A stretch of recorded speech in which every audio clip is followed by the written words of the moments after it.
Final Destination. What can I say about Final Destination? Well, it's definitely scary, but I don't think it's scary just because of death. I think it's scary because death is organized. A loose cord, a dripping faucet, a passing bus, train crossings, a kitchen knife, a plane ticket.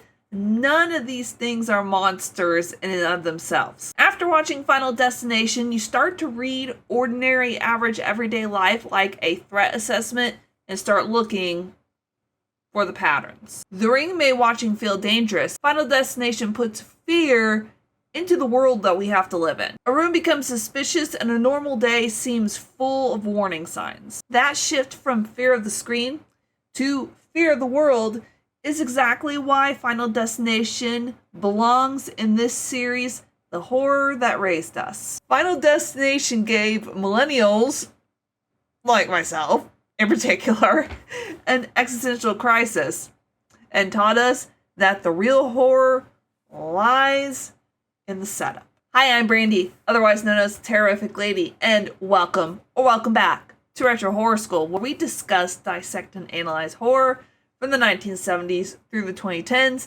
and talk about horror like it matters, because it does. And today we are talking about Final Destination as the second lesson in this series, The Horror That Raised Us. Real quickly, if you're new here, or you've been here for a while and you want a clean entry point into how Retro Horror School talks about, discusses, and analyze horror, I have a Start Here playlist that you can look at. It gives you a roadmap on where to go and where to travel to next. Straight up movie recaps don't really interest me, because I'm interested in how movies work, and Final Destination works in a very interesting way. The question that I'm working with for this specific video is this: what did Final Destination teach millennials about danger, anxiety, control, and survival? Because this movie is about what happens when death feels organized and self-awareness doesn't give you the control that you thought it would.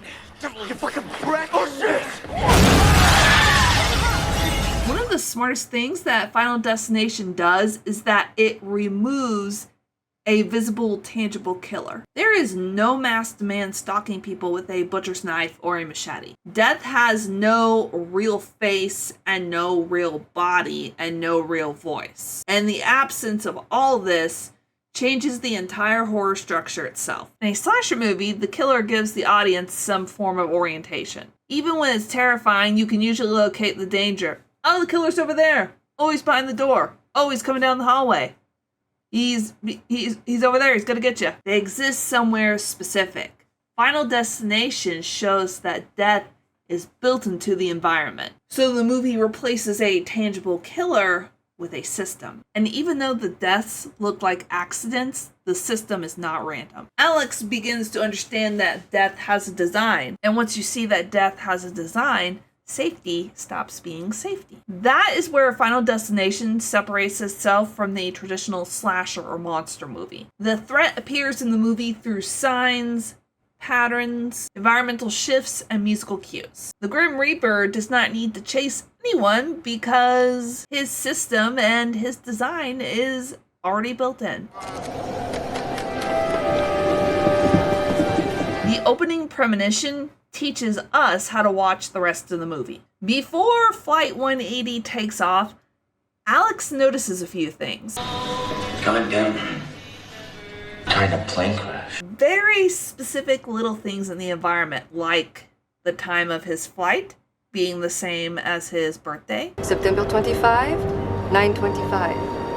Your birthday is the same as your departure time. The small kind of pit in your stomach discomfort of boarding an airplane. Details that could be dismissed as ordinary anxiety, and that's what makes this particular sequence so effective.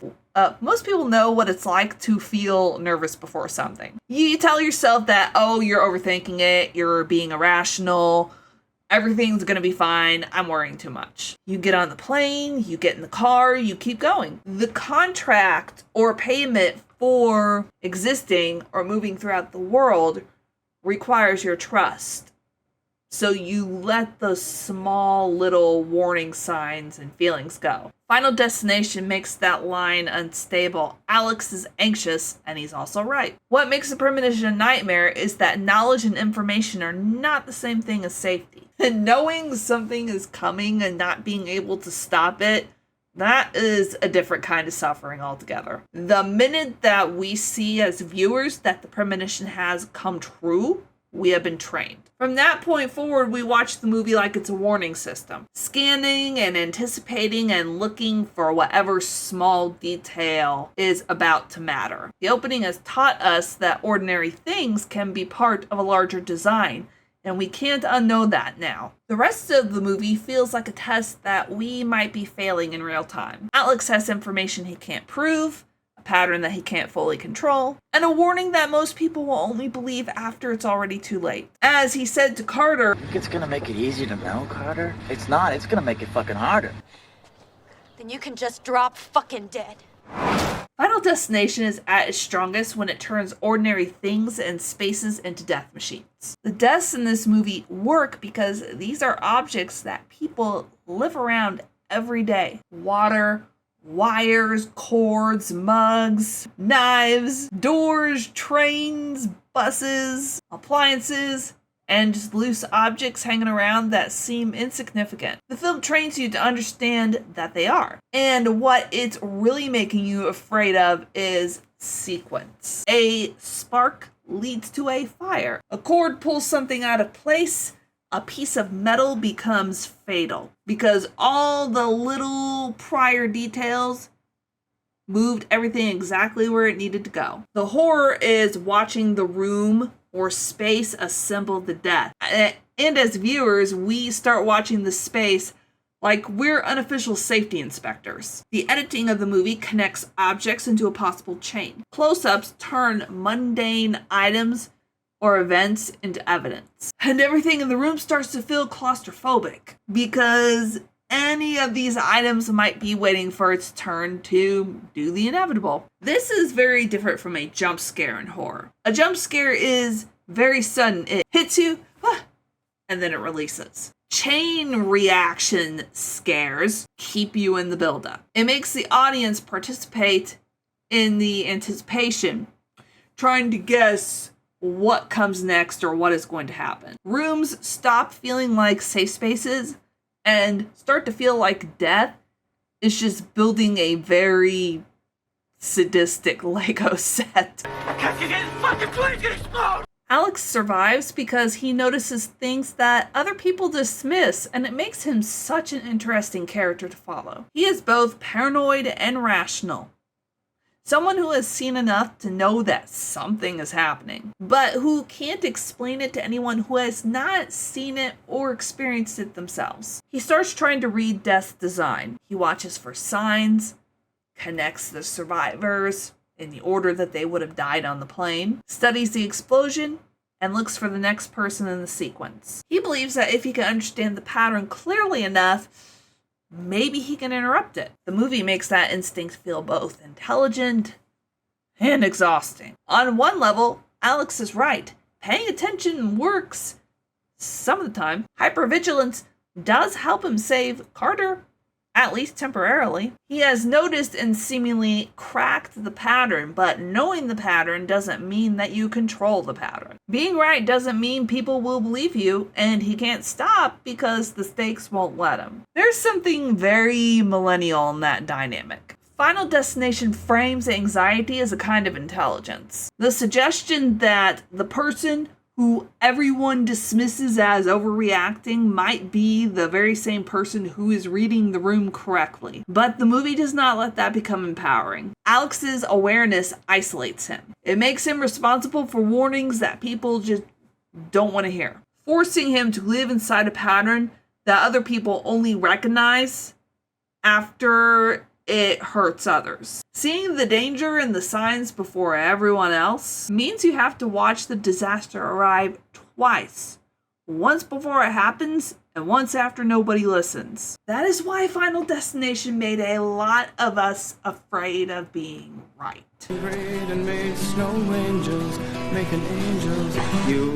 After Flight 180 explodes, survival doesn't feel like freedom. This is one of the reasons that this movie carries more emotional weight than a lot of people give it credit for. The survivors are alive, but the film doesn't treat this as, oh, you get a second chance. It treats survival like it's a debt. They were supposed to die on that plane, and now they are living on borrowed time. For most horror movies, survival is the main goal. You get out of the house, escape the killer, hopefully you make it to morning, and last long enough to become the final person. Final Destination makes survival feel temporary from the very beginning.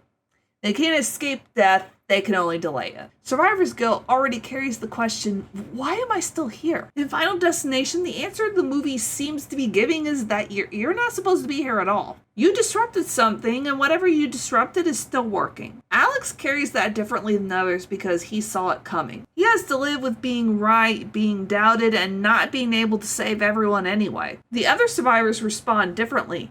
Some completely reject the idea that they're still in danger. Some panic when it becomes undeniable, and some believe too late. Yet the movie keeps returning to the same problem. If death is inevitable, what does it mean to beat it? The answer in Final Destination is pretty bleak. Beating death just means delaying it long enough for death to catch up with you once again.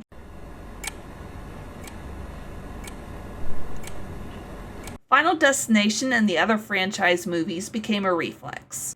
People still joke about it. They see a truck carrying logs, they see a tanning bed, they see a roller coaster, they see an elevator, and the joke writes itself, oh, I've seen Final Destination, I'm not dealing with that. On the surface, it seems like the movie became a meme, and the joke proves it worked. You joke because the fear became part of a shared language. The movie gave viewers a way to talk about ordinary dangers without sounding completely unreasonable. A shorthand before noticing any possible chain reaction before anything goes wrong. That is a very millennial coping mechanism. You process anxiety through humor because the alternative is sitting with the film's core fear, which is you are going to die someday. You don't know when and you don't know how. And you can't control every variable between now and then. Final Destination turns certainty into entertainment, but it doesn't make that certainty go away. The phrase Final Destination moment became shorthand for noticing a chain reaction in ordinary life. That's cultural staying power. The franchise rewired how we describe our own hypervigilance. And it gave us a name for the specific anxiety of sitting in a room, looking around at the ordinary objects that are in it, and wondering which one is going to start off the chain reaction first. So what did Final Destination teach millennials? Well, Final Destination helped us to understand that death is frightening as a structure. The movie takes death out of the single scare, the monster, the location, and turns it into something that moves through ordinary life. It makes accidents feel authored, it makes coincidences feel loaded, it makes survival feel provisional. And the main thing that taught millennials is this: distrust the ordinary. A room can be read by evidence. Being aware is not the same thing as being in control, and survival and safety are not the same thing. The style is very 2000s. The fear underneath it isn't trapped there. Where The Ring made media feel contagious, Final Destination made ordinary life feel unstable. And once the movie taught us to see the pattern, we could not stop seeing it. Next time in this series, The Horror That Raised Us, I'll be looking at Saw and how it turned suffering, judgment, and survival into a system. If you liked this video and want more horror analysis that goes beyond just plot recap, make sure you subscribe if you're not already, and be sure to hit the bell so you're notified of all new videos, and like and subscribe and share because everything helps out the channel. As always, thank you so much for being here. Class is dismissed for now, but I'll see you next time. Bye.